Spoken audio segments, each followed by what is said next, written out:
Я знаю местописание в Библии, которое говорит о том, что Христос стоит и стучит в сердце человека. И Иисус говорит, что кто откроет дверь, к тому войду, к тому войду.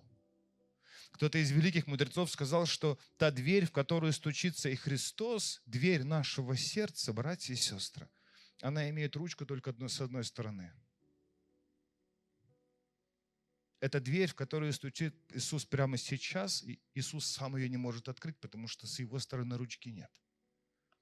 Так устроил Бог, что эта дверь имеет одну ручку.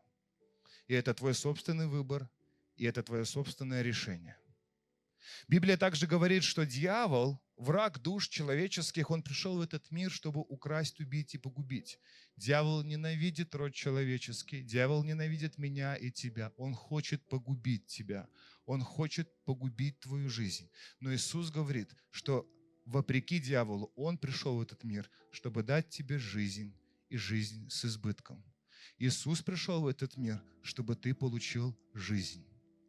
Иисус пришел в этот мир, чтобы ты мог примириться с Богом.